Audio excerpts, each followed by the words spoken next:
monde, nous sommes là pour les résultats du GQ3, le GQ3 que vous attendez sûrement depuis un long moment, de manière peut-être aussi supportable que le tournoi que je vous fais subir en ce moment. Allez, sans plus attendre, faisons un petit résumé. Résumons.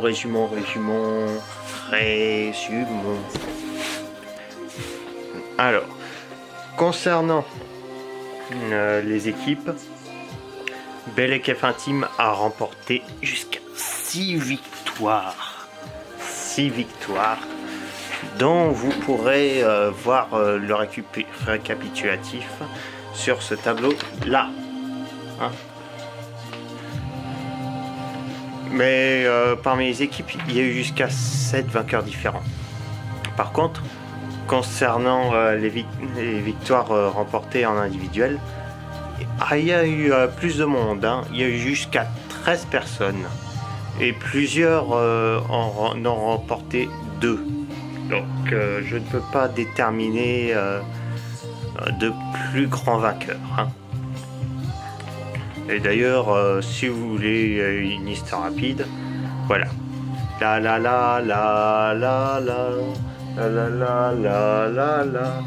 Oui, je sais qu'il y a 3 petits points sur cette liste, je sais.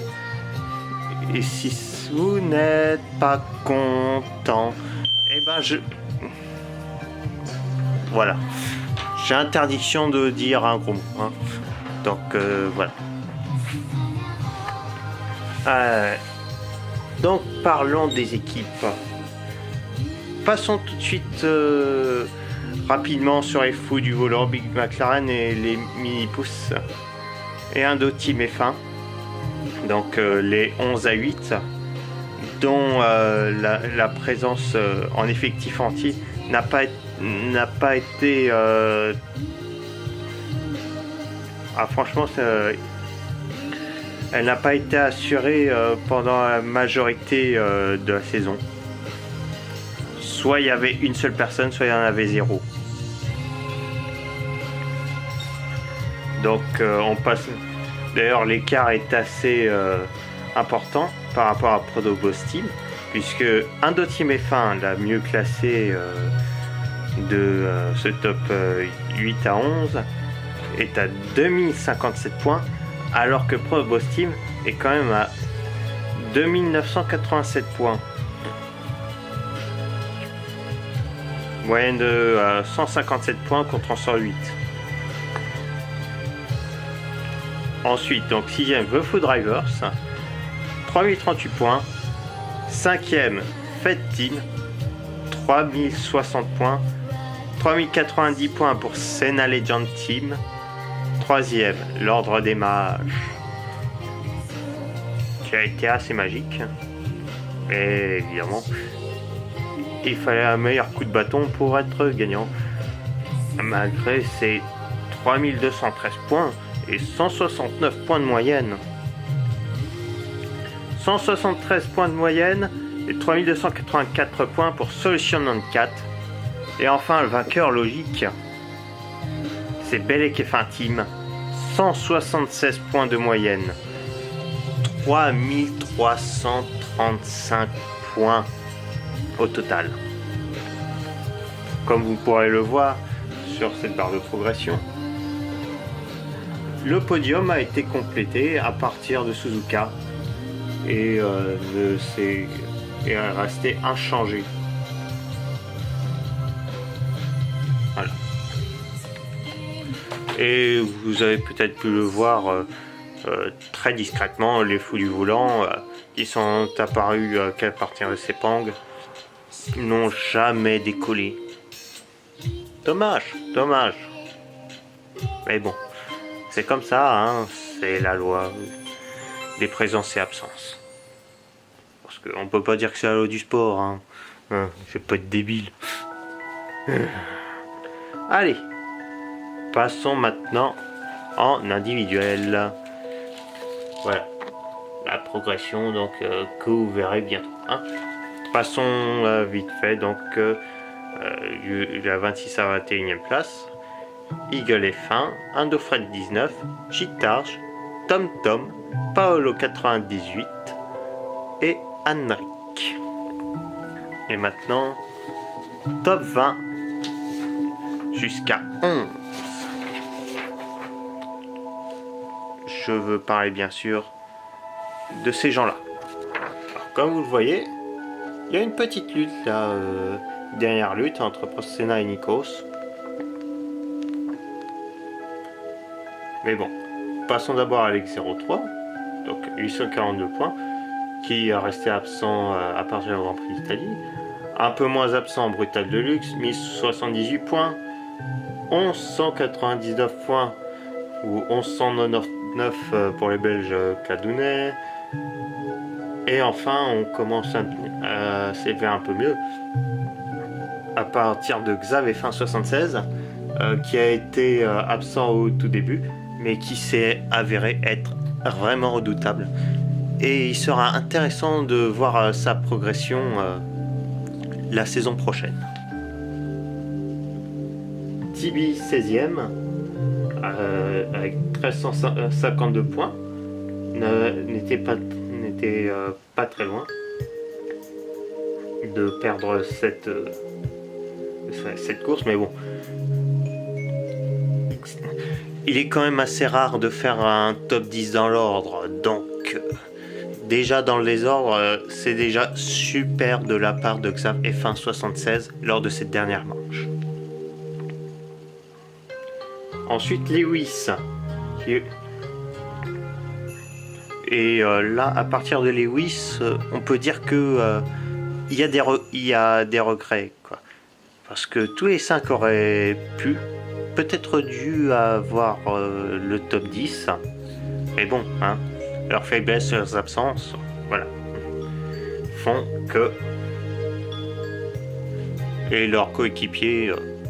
Oui, bon, d'accord, hein, je m'active. Hein. Là, Lewis... 15e, hein, avec 1388 points. 14e, Alpha 17 F1. 13e, Nikos, qui a donc perdu une place cette dernière manche pour un point, un petit point, face à Prost Senna, 12e, et 11e, Trustmaster, qui a été dans le podium l'année dernière. Hein. Alors bon, qui ont été les heureux élus pour les places d'honneur entre 10e et 4e place? Ben, c'est simple. Commençons d'abord par ce petit tableau. Hein. Et donc, commençons d'abord par parler de Fanconost. Oui, Fanco, c'est moi. Ah, Fanconost. Je porte depuis longtemps ce pseudo.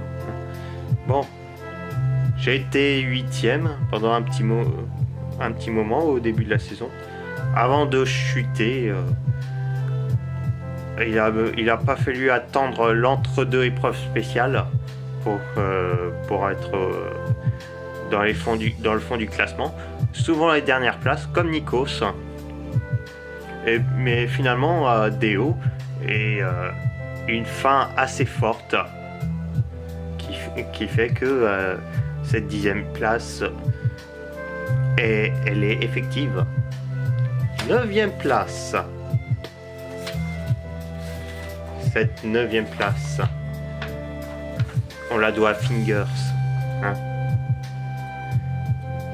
1573 points. Il termine à 11 points de Mach 27. Comme vous pouvez le voir. Comme Fanconost, il a remporté une course. Enfin, un GQ3 plutôt. Devrais-je dire. Bon, des hauts, des bas. Mais bon, en moyenne, il a été pas mal. D'ailleurs, son meilleur classement et celui qui l'occupe au final. Et il n'a plus quitté le top 10 à partir d'Hockenheim. Logique, solide, mais pas aussi stable que celui qui est juste au-dessus de lui. Je veux parler de Mog 27, qui lui n'a plus quitté sa place à partir de Hockenheim.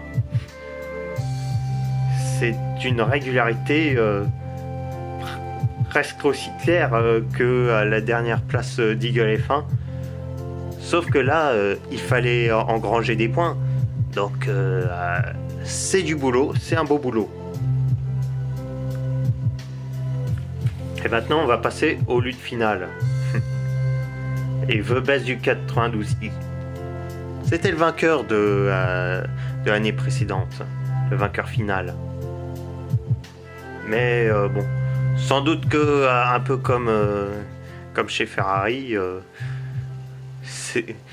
c'était assez bon jusqu'à ce qu'on change de règlement et qu'on n'ait plus l'avantage technique.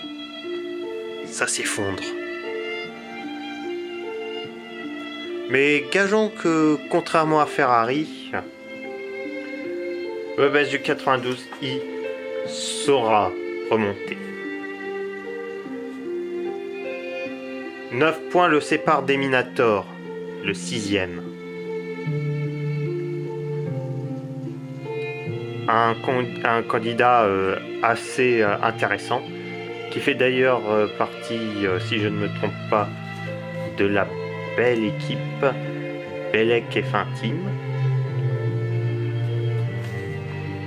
Donc, au moins, s'il n'est pas parmi les tout meilleurs, ça reste quand même un bon équipier. Redoutable.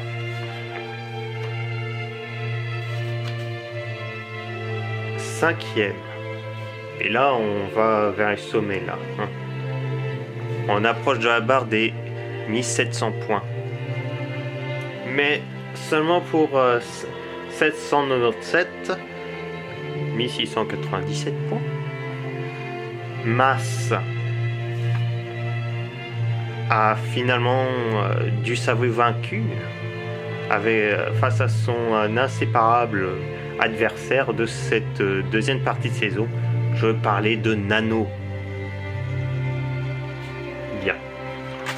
Et maintenant, le podium. Le podium que vous allez voir très vite. Très vite, oui. Hein. Mais pour moi, vite, ça veut dire sûrement un peu plus longtemps pour vous, hein. Bon. Je vais arrêter d'être insupportable, hein. Je vais vous le donner. Oui, bande d'ingrats. Non mais... ingrat double. Oui. Troisième, Masta. Sa fin de saison a été difficile. Il a d'ailleurs failli perdre, comme vous le voyez, 1702 points. C'était vraiment pas loin de perdre le podium face à notre cher Nano. Mais bon, c'était quand même un très très bon concurrent qui a gardé cette troisième place à partir d'Hockenheim sans la perdre. Il a bien failli quand même faire mieux, quoi. Il s'est bien rapproché, mais ça n'a pas suffi. Et comme vous le voyez, ça fait flop. C'est triste. Mais je suis sûr que en pleine forme la saison prochaine, il sera encore meilleur. D'autant plus que la saison prochaine, nous ne verrons pas le dauphin de cette saison. Je veux parler évidemment de Gandalf. 1794 points. Une domination dans le classement général. Vraiment très net jusqu'au dernier JQ3 de cette saison. On a cru qu'il était vainqueur. Il avait une très très belle avance. Et il a fallu que le vainqueur, qui complète évidemment ce podium, Tokyo 2002, pour 3 petits points, et grâce à une grille dans le désordre, parviennent à le détrôner. Franchement, chapeau Tokyo, hein. Un bon coéquipier lui aussi d'ailleurs, pour Indo Team F1. Oui, j'ai dit pour Indo Team F1, oui. Au final, c'est un peu un coéquipier qui était tout seul. Mais bon, je suis sûr qu'il arrivera à se trouver un bon coéquipier. Bon, sur ce, je vous quitte, hein. Profitez bien de ma modeste bibliothèque, pendant que je vais faire d'autres conneries à gauche ou à droite. Allez, ciao!